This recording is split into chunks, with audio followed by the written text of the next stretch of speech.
Olá, esse vídeo é para você que ouve muita coisa sobre produtividade nos estudos, que vê seu filho cansado, tendo nota baixa, não sabe como lidar, já tentou inúmeras técnicas e nada deu certo. Calma, respira, que eu quero conversar com você, ok? Mas antes disso, deixe o seu joinha aqui para a gente entender se esse conteúdo tá beneficiando você, tá sendo interessante. Vai lá, toca o sininho de segunda a sexta-feira, tem conteúdo gratuito e caprichado aqui para você sobre redação, dica de estudo e resolução de matemática.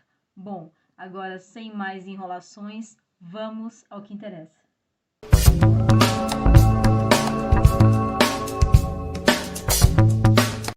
Eu quero trazer cinco mitos sobre produtividade nos estudos. É isso. Antes da gente entender aquela nota baixa, aquela baixa autoestima para estudar, aquele desinteresse perpétuo, é semana a semana, independente da disciplina, o aluno não demonstra interesse nos conteúdos.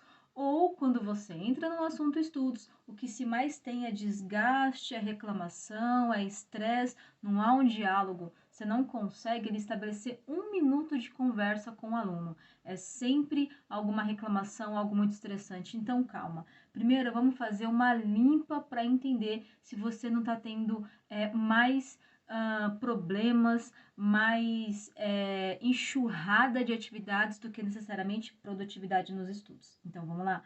Primeiro tópico, a ideia do menos que é mais. É isso aí. É melhor estudar 30 minutos ou uma hora todos os dias do que simplesmente se esquecer do estudo durante 2 dias e depois, por 3, 4 dias, castigar a criança para que ela fique ali, porque ela entende que é um castigo, né?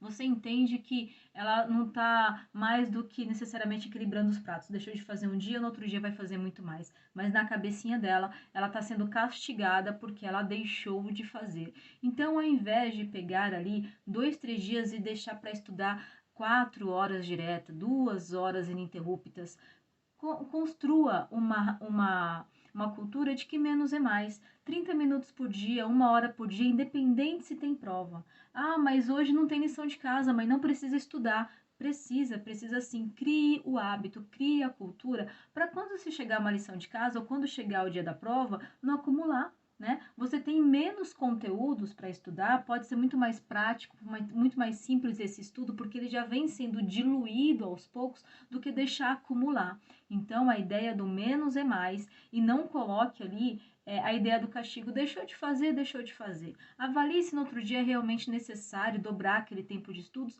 ou o que vale mais é um diálogo, é uma conversa, ou o que vale mais, vou até deixar um adendo aqui, que inclusive já está em outro vídeo sobre isso, né? Ou o adendo aqui é se ele deixou de estudar, também tirar ali um percentual, um tempo do lazer, né? Porque você tem a ideia da obrigação, lazer. É assim que nós, indivíduos, vamos nos desenvolvendo, tanto na vida pessoal, quanto na vida profissional, quanto no lazer, né? Você entende que para ter um lazer, você precisa primeiro ter cumprido uma obrigação, ok? Então, anote aí, a ideia do menos é mais. Às vezes, 1 hora de estudo por dia é muito mais qualitativa do que despejar 3 horas de estudo durante um dia só, ok? Outro ponto aí não menos importante, pessoal, segundo ponto, avalie os conteúdos que ele mais precisa. De repente, a criança, ela gosta muito de ciências, mas matemática, ela sempre tem uma grande dificuldade, às vezes com raciocínio, com interpretação, com a ideia, né, das operações básicas. Então, sente com ela e converse se de repente essa matemática não pode vir ali através de um aplicativo de joguinho no celular. Se essa matemática não pode ser através de um lazer em casa. Veja bem, você não está tirando aquele conteúdo de matemática dos estudos, você está distribuindo, está deixando esse conteúdo de forma mais natural, né? Que ele tenha contato com o raciocínio lógico, com as operações matemáticas, mas que ele tenha contato assim como, ou bem como ele vai ter na vida adulta, né? De forma natural, no dia a dia, nas atividades corriqueiras. Então, pegue essa matemática e dilua ela dentro de outras atividades. Chame para o Museu da Matemática, é isso. Para quem é aqui de São Paulo, tem um museu aqui da matemática super acessível, interessantíssimo. Ou então, coloque ele para quando você vai no mercado, ou ele quer então comprar as guloseimas dele, coloque ele para calcular, coloque ele para somar, subtrair. Pense um pouquinho nisso, tá? Outro ponto, pessoal, a ideia é de estudar sem pausa. Isso daí vai no Google, dá uma pensada, dá uma pesquisada, pesquisa sobre a técnica Pomodoro, a gente está direto falando aqui nas dicas de estudos. A ideia da pausa, 5 minutinhos, não precisa ser, poxa, Kelly, mas ele não tem limite, é meia hora, 1 hora que ele fica fora dos estudos. Bom, aí é um outro papo, né? Aí é um acordo, é um combinado que não está sendo respeitado, é uma outra ideia, né? Não é a ideia do descanso ou não ter descanso, é um outro papo. A ideia aqui, pessoal, é que para cada 30 a 40 minutos você precisa ter no mínimo 20% de pausa. Então, se você estudou durante 40 minutos, que é 8 a 10 minutos de pausa. Se você estudou durante 60 minutos, 1 hora, é 6 minutos de pausa. Sim, vai lá, bebe uma água, oxigena o cérebro, ouve uma música, vai no toalete, conversa com o amigo, né? Respira, vai lá no quintal, toma um sol, você vai ver como às vezes 5 minutinhos já vai dar aquela reenergizada, né? Porque você oxigenou o cérebro, entende? Aquelas informações que estão no seu cérebro, pessoal, uma pausa aqui, tá? Aquelas informações que elas estão no nosso cérebro, isso é cientificamente comprovado, pesquise isso também. Elas precisam de um tempo para se acomodar. Vou fazer uma comparação aqui. Imagine o pedreiro, né? Quando ele tá ali jogando aquela massa na parede, né? Você percebe que cai um pouquinho? É assim quando a gente lê, quando a gente escreve, quando a gente ouve, quando a gente conversa. Tudo aquilo que a gente recebe de informação através das nossas entradas, né? Comparei com a entrada de um computador, as nossas entradas, as nossas USBs, são os ouvidos, os olhos, a boca, a escrita. Então, tudo isso é forma de entrar em informação, ok? E essas entradas, quando elas entram, não são 100% fixadas, né? Veja bem, se você assistir esse vídeo agora e tentar lembrar assim que você desligar, você não vai lembrar de 100%. Você vai se recordar de 30%, 10%, 60%, 80% do conteúdo, mas não 100%. É natural, é humano isso. Então, dê um tempo para essas informações se organizarem, fixarem. Aí, quando você voltar, releia, ou vá para um novo tópico, ou vá para os exercícios, ok? Outro ponto importante. O feito é muito mais produtivo do que o perfeito. É isso aí. O que você quer dizer, Kelly?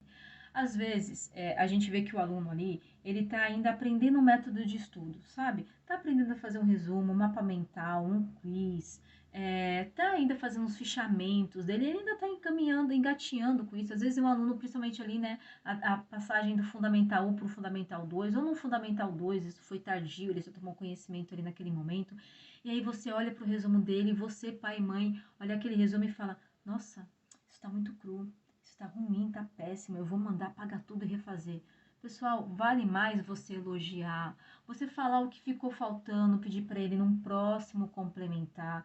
Óbvio, se aquilo não for uma ideia de uma prova que está no dia seguinte, vá no gradativo, vá no degrau a degrau, valorize mais aquele imperfeito do que você denegrir aquela tentativa de feito e desvalidá-la, desvalorizá-la, né? Ele não vai entender, ele é uma criança, um adolescente, ele não vai entender com a cabeça de que, é pro meu bem.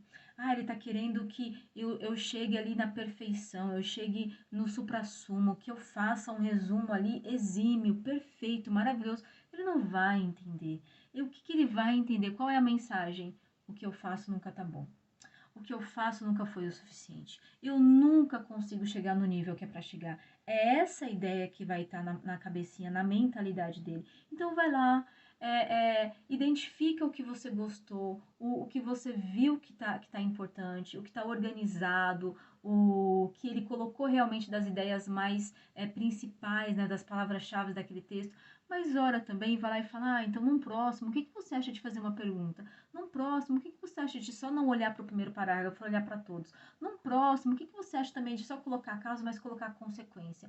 O que você acha também de colocar as datas, os nomes, os locais, se for um resumo de história, enfim, tá? Uma suposição aqui. O que você acha disso? E num próximo você cobra, aí você comenta de novo, vai plantando aquela sementinha, vai batendo naquela tecla, tá? Então valorize o feito do que desvalidar porque não tá perfeito, ok? E por último, pessoal, Claro, a ideia aqui é de você formar nesse indivíduo de forma equilibrada. Então, se você percebeu, um ponto que eu faço aqui, tá, com os meus alunos, se você percebeu que ele veio de uma semana de prova, que foi uma semana muito desgastante, estressante, que ele tá cansado, deixa aquela semana mais relax. Avalia aquele tempo de estudos, tá? Reorganiza, fala, olha, então já que você ficava estudando durante 1 hora, eu quero 30 minutinhos, tá bom? 30 minutos, vai lá e faz um resumo, faz a lição de casa, 30 minutinhos eu quero você assistindo um vídeo. Vou deixar você assistir um vídeo sobre a poluição, sobre o meio ambiente, sobre as técnicas de divisão. Vou deixar então agora ser uma semana mais relax, mais descansada, mais confortável, para ele entender que você está sendo equilibrado, que você está sendo organizado, que você está utilizando o bom senso. Então, quando você cobrar que ele ali tenha uma dedicação maior, ele vai te atender. Tá bom? Então, equilibre os pratos, equilibre o nível de exigência. Bom, por hoje é isso.